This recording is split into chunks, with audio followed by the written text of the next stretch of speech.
कभी सोचा है अगर कोई आपके ड्रीम में घुसकर आपकी सबसे गहरी और सबसे छुपी हुई मेमोरीज को चुरा ले तो क्या होगा। ड्रीम एक ऐसी दुनिया जहां सब कुछ मुमकिन है, जहां ना कोई रूल है ना कोई बाउंड्रीज। लेकिन अगर ये दुनिया रियलिटी में घुलने लगे तो क्या होगा। साल 2006 में आई एक ऐसी ही फिल्म जिसने ड्रीम और रियलिटी के बीच की दीवार को तोड़ दिया और दिखाया कि टेक्नोलॉजी अगर काबू से बाहर हो जाए तो इंसान का दिमाग ही उसका सबसे खतरनाक दुश्मन बन सकता है। तो फिल्म की शुरुआत होती है एक सर्कस के साथ, जहां एक आदमी जोकर बनी एक लड़की से बात करता है और उसे कहता है वो आ गया है। फिर वो लड़की उससे अलर्ट होने को कहती है। स्टेज पे खड़ा मैजिशियन उस पे नजर रख रहा है। फिर वो आदमी उसे कहता है फिक्र की कोई बात नहीं है, वो मेरे दोस्तों में से एक है, मुझे नुकसान नहीं पहुंचाएगा। अब अचानक से स्पॉटलाइट सीधे आदमी पे गिरती है और मैजिशियन उसे एक पिंजरे में कैद कर लेता है। और ये सब इतनी तेजी से होता है उसके समझने से पहले ही उसके बहुत से हमशक्ल उस पिंजरे पे हमला कर देते हैं। उसी वक्त वो जोकर पोशाक वाली लड़की उसे बचा लेती है और अगला सीन जंगल में स्विच होता है और उन दोनों को टार्जन की तरह हैंगिंग करते हुए देखते हैं। और फिर सीन ट्रेन में स्विच होता है जहां कोई शख्स उस आदमी को पीछे से मारने की कोशिश करता है और वो लड़की उस हमलावर पे हमला करती है और उसे बचा लेती है। फिर जगह बदलती है, फिल्म के सेट पे पहुंचते हैं जहां उस आदमी को सस्पिशियस आदमी पे शक होता है और वो उसे चेज करने लग जाता है। वो अननोन शख्स किसी बिल्डिंग की तरफ भागते हुए बिल्डिंग में एंट्री करता है। वहां जैसे ही वो आदमी उसे चेज करते हुए आता है तभी वहां एक इंसान उसके ठीक सामने मर जाता है और उसके आसपास जगह जिगल होने लगती है और हम देखते हैं वो आदमी को जहां वो बेड पे लेटा होता है और उसकी सांस फूल रही होती है और पता चलता है ये सब सपना था। ना हमें पता चलता है ये आदमी एक डिटेक्टिव है जिसका नाम कोनाकावा है, जो अपने ड्रीम लूपिंग की प्रॉब्लम से जूझ रहा होता है। और वो लड़की पेप्रिका होती है, ये वही लड़की है जो जोकर वाली पोशाक में थी। तो कोनाकावा पेप्रिका को देखकर बोलता है तुम तो वही हो जो मेरे सपने में थी। तो पेप्रिका इसका जवाब देते हुए कोनाकावा को बताती है ये डिवाइस इसका नाम डीसी मेनी है, जो हमारे सपनों को लिंक करती है और सपनों की दुनिया का दरवाजा खोलती है। पेप्रिका कोनाकावा को अपने लैपटॉप में वो सपने दिखाती है जो अभी अभी कोनाकावा ने देखी थी और कोनाकावा बेहद हैरानी से वो वीडियो देख रहा होता है। और कोनाकावा पेप्रिका को कहता है ये परफेक्ट ड्रीम मशीन है, जिसे सुन के पेप्रिका कहती है ये मशीन अभी कंप्लीट नहीं हुई है, जैसे ही ये मशीन कंप्लीट हो जाएगी तो इस मशीन की हेल्प से आप खुद उस सपने की दुनिया में एंटर कर पाओगे। फिर पेप्रिका कोनाकावा से पूछती है उसके दोस्त ने उसे कैद करने की कोशिश क्यों करी थी और कोनाकावा बोलता है मुझे नहीं पता। पेप्रिका वहां से जाने वाली होती है और जाते जाते ही कोनाकावा को एक वेबसाइट का एड्रेस दे जाती है और बोलती है वो उसका काउंसलिंग वहीं से करेगी। अब नेक्स्ट सीन में डॉक्टर शिबा आत्सुको को देखते हैं जो डीसी मेनी प्रोडक्शन की हेड होती है। उसे डॉक्टर टोकितो का कॉल आता है जहां आत्सुको लिफ्ट का गेट ओपन करती है। आत्सुको देखती है कि डॉक्टर टोकितो लिफ्ट में स्टक हो गए हैं, कोई इतना मोटा कैसे हो सकता है। खैर आगे डॉक्टर टोकितो बताता है किसी ने डीसी मेनी चुरा लिया है क्योंकि उसमें अभी सेफ्टी प्रोटोकॉल्स नहीं है तो किसी गलत हाथों में भी जा सकता है। डॉक्टर आत्सुको डॉक्टर सीमा को कॉल करके बताती है अभी हमें उस डिवाइस को ढूंढना जरूरी है। अब नेक्स्ट हम देखते हैं आत्सुको, टोकितो और डॉक्टर सीमा ये तीनों चेयरमैन डॉक्टर सेजिरो इनोई के पास जाते हैं और जाते जाते आत्सुको डॉक्टर सीमा को बताती है एक प्रॉब्लम और है, जहां टोकितो बोलता है उसने अभी तक उसका एक्सेस कोड प्रोग्राम नहीं करा है और जिसके कारण कोई भी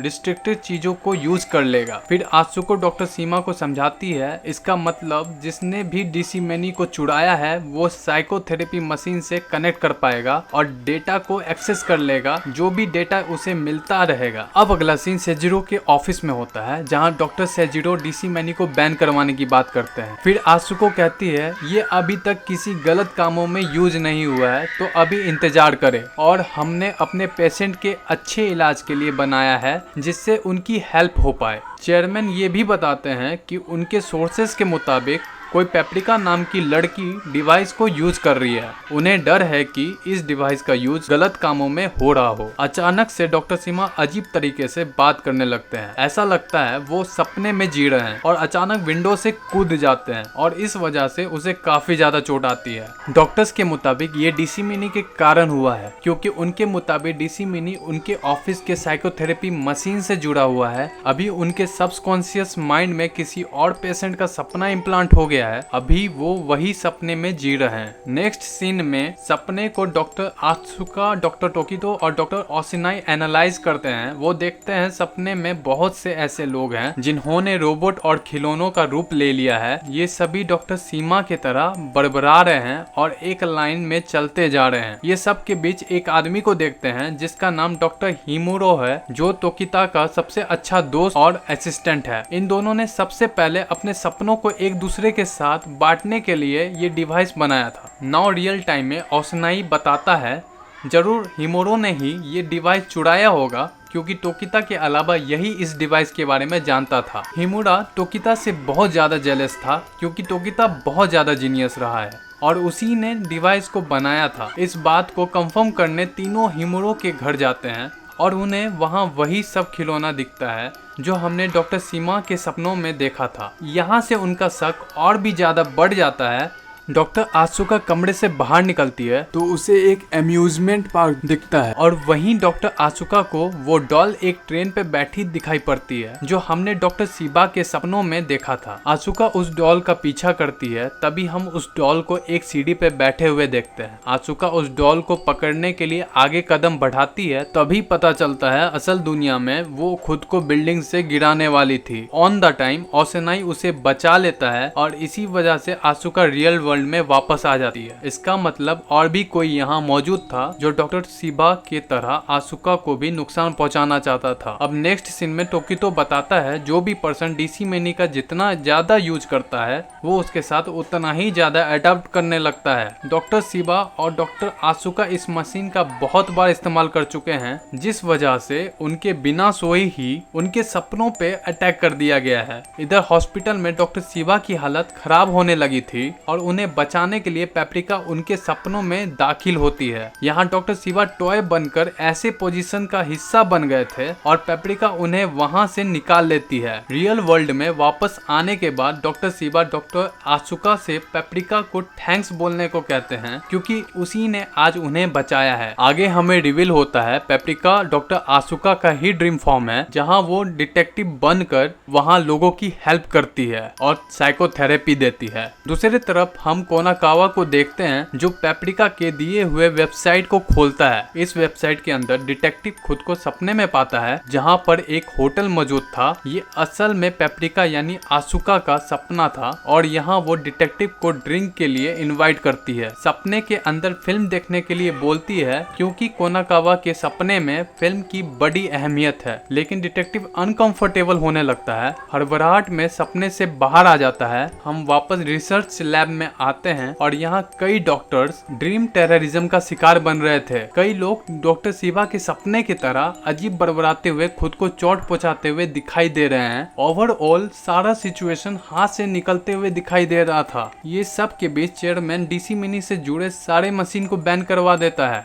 क्योंकि किसी तरह से अटैक को रोका जा सके। डिटेक्टिव कोनाकावा इन्वेस्टिगेट करने आते हैं, जहां उनकी मुलाकात आत्सुको से होती है और वो समझ जाते हैं कि आत्सुको ही पेप्रिका है। हम यहाँ ये भी समझ जाते हैं डॉक्टर सीबा के कहने पर ही आत्सुको ने डिटेक्टिव की मदद करी थी, क्योंकि डिटेक्टिव और डॉक्टर सीबा दोस्त थे। टोकिता ओशिनाई को एक चिल्ड्रन पार्क के बारे में बताता है जहाँ वो और हिमुरो जाया करते थे। तीनों वहाँ जाते हैं। ये वही पार्क था जो आत्सुको ने अपने सपने में देखा था। इस पार्क में भी आत्सुको को वही डॉल दिखती है जो उसने सीबा और अपने सपने में देखी थी। जब आगे वो कदम बढ़ाती है तभी हिमुरो का बॉडी ऊपर से नीचे गिरता है। हिमुरो ने असल में खुद को मारने की कोशिश करी थी, जिसमें उसने अपने सर में डीसी मिनी मशीन को डाल दिया था। पता चलता है कि हिमुरो अपने सपने से परेशान हो गया था और उसका दिमागी संतुलन बिगड़ गया था। अब हिमुरो से सच जानने के लिए टोकिता उसके सपने में जाता है। वहाँ उसे पता चलता है कोई और ही है जो हिमुरो का सबकॉन्शियस को कंट्रोल कर रहा है। ये आदमी टोकिता को भी कैप्चर कर लेता है और उसे रोबोट में बदल देता है। यहाँ कोनाकावा भी अचानक से खुद को सपने में पाता है जहाँ उसके सामने वही सपना दोबारा चल रहा होता है। इस बार डिटेक्टिव सपने के आखिर में उस आदमी को देखते हैं जो खुद को मार लिया था। डिटेक्टिव नोटिस करता है ये आदमी वो खुद ही है, उसने खुद को गोली मार ली थी। यहाँ आसुको टोकिता को बचाने के लिए ड्रीम वर्ल्ड में पेपरिका बन के एंटर करती है। वहाँ उसे होश में लाने की कोशिश करती है, लेकिन वो रियलाइज करने लगती है डीसी मिनी अब माल फंक्शन करने लगा है। किसी कारण टोकिता, कोनिकावा और बाकी सबके सपने आपस में मिलने लगे हैं। वो सच का पता लगाने के लिए पेपरिका हिमुरो के सपने में एंटर करती है, जिस पर सबसे पहले ये अटैक किया गया था। हिमुरो के सपने के अंदर पेपरिका एक अजीब सी बात नोटिस करती है, यहाँ ओसनाई का पुतला क्या कर रहा है। वी सजेस्ट ये सब में ओसनाई का हाथ भी हो सकता है। एक्सप्लोर करते हुए पेपरिका पर अचानक किरिएचे हमला कर देता है और पेपरिका रियल वर्ल्ड में डॉक्टर शिवा से आसुको को जगाने के लिए कहती है। डॉक्टर शिवा आसुका के सपने को मॉनिटर कर रहे होते हैं। शिवा आसुका को जगा देते हैं। नेक्स्ट सीन में आसुका और डॉक्टर शिवा को एक कार में देखते हैं। आसुका बताती है कि किसी ने हिमुरो के सबकॉन्शियस पे कलेक्टिव अटैक किया है, यानी कि उसके दिमाग में बहुत से सपने भर दिए गए हैं, जिसकी वजह से उसने सुसाइड करने की कोशिश करी थी। इस वक्त हिमुरो उसी आदमी के कब्जे में है, उसने टोकिता को भी कैद कर रखा है। दूसरी तरफ हम डिटेक्टिव को देखते हैं जो उसी वेबसाइट पे बैठे हैं जहां पेपरिका मिली थी। होटल के अंदर डिटेक्टिव का सपना एक फिल्म के जैसा चल रहा था। फिर वेटर कोनाकावा से इस बारे में पूछता है। डिटेक्टिव रिवील करता है कि बचपन में वो और उसका बेस्ट फ्रेंड साथ में एक फिल्म मेकर बनना चाहते थे, इसलिए उन्होंने साथ में एक फिल्म शूट की थी। लेकिन डिटेक्टिव को अपने ऊपर भरोसा नहीं था, ऑल्दो उसने अपने सपने को बीच में ही छोड़ दिया। जबकि उसका दोस्त बाद में एक फिल्म स्कूल में एडमिशन लिया ताकि उन दोनों का सपना पूरा हो सके। अनफॉर्चुनेटली उसके दोस्त की जान एक बीमारी के कारण चली जाती है और डिटेक्टिव उसे दोबारा नहीं मिल पाता, और यही वजह है कि डिटेक्टिव को सपने में फिल्म दिखती है। अब आगे आसुको को देखते हैं जो डॉक्टर शिवा के साथ एक मैंशन में एंटर करती है। इस मैंशन के अंदर से चेयरमैन निकलता है और बोलता है ये सब के पीछे वही है, और ये बात रिवील करता है कि वो ह्यूमंस के सपनों को प्रोटेक्ट करना चाहता है। उसे लगता है कि डीसी मिनी जैसा आविष्कार इस दुनिया के लोगों को इमेजिनेशन करने से रोकेगा, और इसी वजह से वो डीसी मिनी को चुरा लेता है और हिमुरो के जरिए उसने उन लोगों को मारा जो इन सब में इन्वॉल्व थे। चेयरमैन इतना डायलूजनल होने लग गया था, उसे असल दुनिया और सपनों की दुनिया में राज करना था। ओसनाई भी चेयरमैन के साथ मिला हुआ था। इस पॉइंट पे आसुका यहाँ रियलाइज करती है अभी तक सपने से वो बाहर नहीं आई थी, वो अभी भी हिमुरो, टोकिता और डिटेक्टिव के कलेक्टिव सपने के अंदर कैद थी। डॉक्टर शिवा अभी भी आसुको को जगाने की कोशिश कर रहे हैं। खैर चेयरमैन पेपरिका को चेस करता है और ओसनाई उसे बचा लेता है, और वो रिवील करता है कि वो आसुका से प्यार करता है और किसी भी हाल में उसे पाना चाहता है। ओसनाई पेपरिका के शरीर को पील ऑफ करके आसुको के साथ गलत करने की कोशिश करता है, लेकिन अहम मौके पे डिटेक्टिव आ जाता है और उसे बचा लेता है। ऐसे में ओसनाई डिटेक्टिव को मारने की कोशिश करता है और उसे उसी पॉइंट पे ले आता है जहां डिटेक्टिव खुद को अपने सपने में मार डालता है। लेकिन यहाँ पहली बार डिटेक्टिव को उसका दोस्त दिखाई पड़ता है जो उसे अपने डर से लड़ने को कहता है। यहाँ डिटेक्टिव हार नहीं मानता और ओसनाई को मार गिराता है। फिर हम देखते हैं कि धीरे धीरे आसुना और डिटेक्टिव सभी रियल वर्ल्ड में आने लगते हैं, लेकिन ओसनाई असल दुनिया में भी मारा जाता है। ऐसा इसलिए क्योंकि अब तक का चेयरमैन का अटैक पूरा हो चुका था और असली दुनिया उसके कलेक्टिव सपने वाली दुनिया से जुड़ने लगी थी। अब आगे हम देखते हैं देश भर में सभी लोग अपने सपने वाली दुनिया में फंसने लगते हैं। नेक्स्ट सीन में हम देखते हैं पेपरिका भी